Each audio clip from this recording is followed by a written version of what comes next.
Welcome back to Open Spaces. I'm Bob Beck. And I'm Rennie McKay. There have been some big developments around a Texas company's proposal to drill in an area of the Wyoming Range called the Noble Basin. Well over 1 million acres of the Wyoming Range were made off limits to new leasing when the Wyoming Range Legacy Act was signed into law in 2009. But the act did not void existing leases. Plains Exploration and Production is now proposing to put as many as 136 gas wells in a remote area south of Bondurant that many conservationists say is just too special to drill. Wyoming Public Radio's Molly Messick has been following that proposal. Molly, what's the most recent news? Well, the Forest Service has to review PXP's drilling proposal, and in December they released what's called a draft environmental impact statement. And that's a long document, it's hundreds of pages long, but the general interpretation is that the Forest Service has basically gone along with most of PXP's drilling plan. That is, up to 136 wells and a lot of road construction. And that differs a lot from the way conservationists would like to see drilling happen if it does go forward. I talked to Dan Smitherman about this. He's an outfitter from Bondurant, and he's also a spokesman for a local group called Citizens for the Wyoming Range. Here's what he had to say. Ideally, at the end of the day, we would like to see Plains Energy come to the table and say, maybe we shouldn't drill here. Let's see if we can negotiate a buyout. And if that result is not possible, then we want them to drill under the most stringent environmental standards that we can put in place.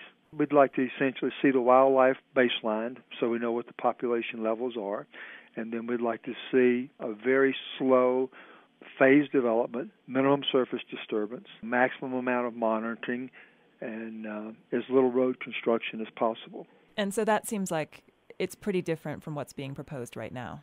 Yes. Right now it's, with a few minor tweaks, it's basically an industrial oil field. So that's one view of how this development should happen. Smitherman is encouraging people to take a look at the draft environmental impact statement and give some comments to the Forest Service. That's because this is a draft, which means it can be modified.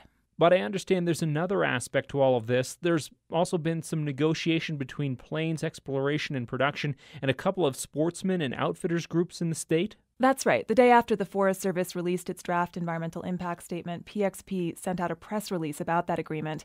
The main aspect of it is that PXP will voluntarily give up leases on 28,000 acres elsewhere in the Bridger Teton. But that's only if they're able to go through with development in the Noble Basin. Gary Amorine was involved with those talks with PXP. He's a vice president for the Wyoming Outfitters and Guides Association, and he worked for years, actually, to pass the Wyoming Range Legacy Act. Amorine says that negotiating with PXP was just the practical thing to do. Here's what he had to say. I'm a businessman, so I understand their valid right on these leases. So Amorine says basically PXP put up the money, they hold the leases, they have the right to try and develop them. Right, exactly. And Amorine also says that at the beginning of his talks with PXP, there was a lot of distance between what he wanted and what the company was prepared to offer. In other words, he's saying that this was a genuine process of give and take. Here's that tape. As we went through the process, we explained the reasons behind need for mitigation money and the idea that people would probably not tolerate a development that encompassed all their lease acreage. You can hear that Amorine is speaking very carefully, and that's because the news of this deal did stir up some frustration. Conservationists say they aren't sure whether the 28,000 acres ever would have been developed anyway, and the agreement does seem to be trying to put some pressure on people who might oppose PXP's drilling proposal. That's because a key part of the agreement is that PXP will only give up the 28,000 acres once legal challenges are sorted out or drilling is underway in the Noble Basin. And given that, Dan Smitherman says there's a pretty simple way of thinking about that agreement. It's a bargaining chip. I look at it in kind of black and white terms. And essentially, they're going to give up 28,000 acres, some of which may be of dubious development potential, to sacrifice Noble Basin. It's a carrot. I don't see it as being a significant enough bargain chip to let the rest of the development go forward. What does Amorine say to that? Well, I asked him, and here's what he had to say.